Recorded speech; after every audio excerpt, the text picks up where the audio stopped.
Dhananjay sir, स्वागत है आपका। खंडित मूर्ति खंडित ब्रांड बता रहे हैं राजा राम सर की, उसको ज्यादा दिन कोई ढोएगा नहीं। बड़ा डेंट तो पहले ही लग चुका है। आप कह रहे हैं कि जो इलेक्शंस आ रहे हैं सामने, उनके परिणाम ये तय करेंगे कि आगे क्या कुछ होने जा रहा है भारतीय जनता पार्टी में। सुब्रमण्यम स्वामी का जो ट्वीट है वो ये कह रहा है कि भाई मोदी जी अगर 17 सितंबर 2025 यानी 75 साल के जब वो होंगे तो जो नियम उन्होंने बनाया था उसको नहीं मानेंगे तो उनको दूसरे रास्तों से हटाया जाएगा। ये दूसरे रास्ते कौन से होंगे? संघ पहले से ही मोदी के अगेंस्ट है। हालांकि हमारे कुछ दर्शक कह रहे हैं कि भाई संघ और मोदी एक ही हैं, मोदी ने बहुत ऐशो आराम करवाया है। तेजिंदर जी का कहना है कि बहुत ऐशो आराम कराया है संघ को और संघ उनको नहीं हटाएगी। लेकिन अगर वो मार्गदर्शक मंडल अगर उनको प्रधानमंत्री पद से नहीं हटाएंगे तो जैसा ओम सैनी सर कह रहे थे कि बहुत सारे कार्यकर्ताओं में उत्साह आ जाएगा, नई जान आ जाएगी अब ये सुन करके। तो फिर तो कार्यकर्ता वैसे ही निराश रहेंगे और पहले ही 240 पे सिमट गए हैं। अब अगर और निराशा रही तो स्टेट इलेक्शंस जो सामने है, जिसमें महाराष्ट्र भी है, वो तो निकल जाएगा हाथ से। सर म्यूट हैं आप, धनंजय सर म्यूट हैं आप।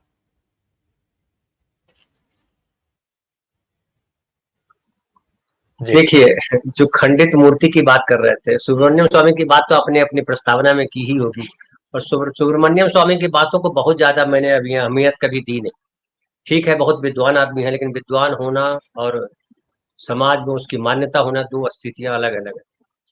और सुब्रमण्यम स्वामी कई वजहों से मुझे नहीं पसंद आते हैं व्यक्तिगत तौर पे।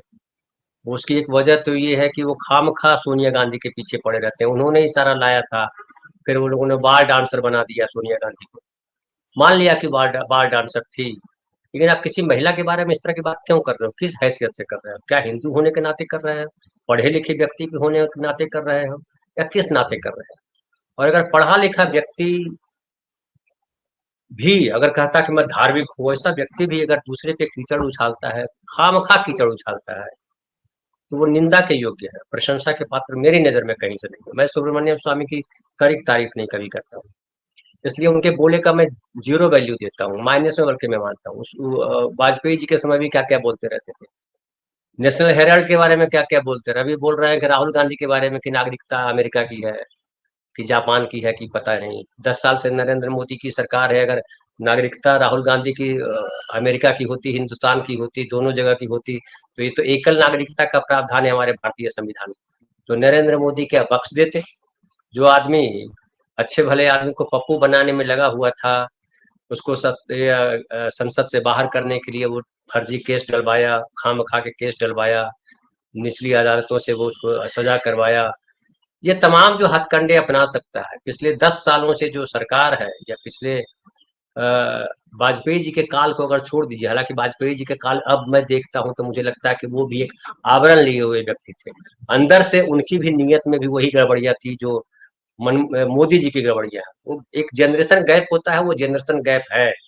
उनके वो जिस जनरेशन में थे वहां पे थोड़ा सा शालीन रहना पड़ता था, एकदम नंगा होके नहीं घूम सकते थे। आज जो है दौर सिनेमा में भी जैसा दौर चल रहा है, सोसाइटी में भी दौर चल रहा है। कपड़ों को मत पहचानिए, कपड़ों को मत देखिए। नरेंद्र मोदी जी भी उस दौर के हैं, आगे आने वाले उससे भी खराब आने वाले हैं। अनुराग ठाकुर को आप देख लीजिए, जो अनुराग ठाकुर कह रहे हैं कि जिसकी जात का पता नहीं वो जाति गणना की बात कर रहा है। तो गाली गलौज भी होगी, हम संसद में देखेंगे गाली गलौज। अभी जो है थोड़ा सा ढक करके गाली गलौज होती है, माँ बहन की गालियां हम देखने वाले हैं। अब हमारे उम्र के सामने हो जाएगा, बहुत दूर नहीं है उसके लिए, जिस तरह से देश चल रहा है। अब बात आती है नरेंद्र मोदी का क्या होता है। मुझे इसमें भी कोई इंटरेस्ट नहीं है कि नरेंद्र मोदी प्रधानमंत्री बनते हैं, या उनकी पार्टी के नितिन गडकरी प्रधानमंत्री बनते हैं, या सुब्रमण्यम स्वामी को प्रधानमंत्री बना दिया जाता है, या भागवत जी को बना दिया जाता है। इससे कोई फर्क नहीं पड़ता, देश को फर्क नहीं पड़ता है, क्योंकि वो सब एक ही रास्ते के राहगीर हैं। कोई थोड़ा कम, कोई थोड़ा ज्यादा, लेकिन देश जो है अब उनके रास्ते चलने को तैयार नहीं है। आज भारत बंद है, और भारत बंद जो है, आप देखिए कि किस तरह से लोग वहां उतरे हुए हैं। और ये जो सामाजिक न्याय का जो जागरण है ना, जो राहुल गांधी ने जगाया है ना, सामाजिक न्याय, जाति गणना, ये रुकने वाले नहीं है। ये कोई नहीं रोक सकता, न सुप्रीम कोर्ट रोक सकती है, न संसद रोक सकती है। चूंकि ये जो कांशीराम भी कहते थे कि जातीय चेतना जागेगी, उसके बाद जो है अधिकारों के प्रति जागरण आएगा। वो समाज में आया है जागरण, और समाज देख रहा है कि अधिकार हमको चाहिए। इस पिछले कुछ महीनों में संविधान की खूब चर्चा हुई है, सब संविधान लेके घूम रहे हैं। इतना संविधान, इतना कुरान की चर्चा इस बार नहीं हुई, इतना भागवत कथा की भी चर्चा नहीं हुई, इतना गीता की भी चर्चा नहीं जितने संविधान की चर्चा हुई। अभी जो नया जो बच्चा पढ़ रहा सब संविधान समझ रहा, प्रियम्बल वो पढ़ने लगा है कि प्रियम्बल में क्या लिखा हुआ है। और जब बच्चा प्रियम्बल पढ़ता तो उसको लगता है इसमें तो कुछ भी गलत नहीं है, ये न्याय की बात कर रहा है, ये स्वतंत्रता की बात कर रहा है, ये समता की बात कर रहा है, ये बंधुत्व की बात कर रहा है, और व्यक्ति की गरिमा की बात कर रहा है। और कह रहा है कि हम समाज से नहीं है, हम जो है धर्म से भी नहीं है, हम जाति से भी नहीं है, हम अपने आप में, हम अपने स्वाभिमान से है, अपने कर्म से है, और हम भारत के लोग, मुझे कोई बनाने वाला नहीं है, मेरे साथ मेरा संविधान है, संविधान ही मेरा धर्म है, और उसी धर्म के अनुसार मैं चलूंगा। बाकी सब धर्म जो है मैं उसको बोलता हूँ कि वो बनिए की दुकान है।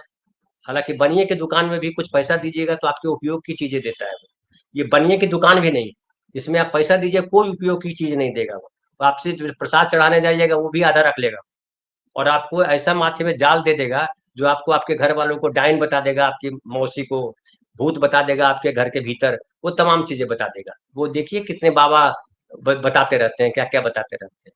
तो संविधान के प्रति जो जागृति आई है ये पिछले कुछ महीनों में, सामाजिक न्याय को लेकर के जो चर्चा हुई है, भले कांग्रेस के लोग अभी नहीं चाहते हो कि नहीं अरे यार राहुल गांधी क्या कर रहा है, लेकिन राहुल कौन, कौन राहुल, यही मोदी जी कह रहे थे ना, कौन राहुल, वही राहुल जो है वो पूरी राजनीति के केंद्र में है, राम प्रकाश जी। और राजनीति नहीं बोलूंगा, मैं बोलूंगा देश जिस राजपथ पे जा रहा है उस राजपथ को लीड कर रहे हैं राहुल गांधी।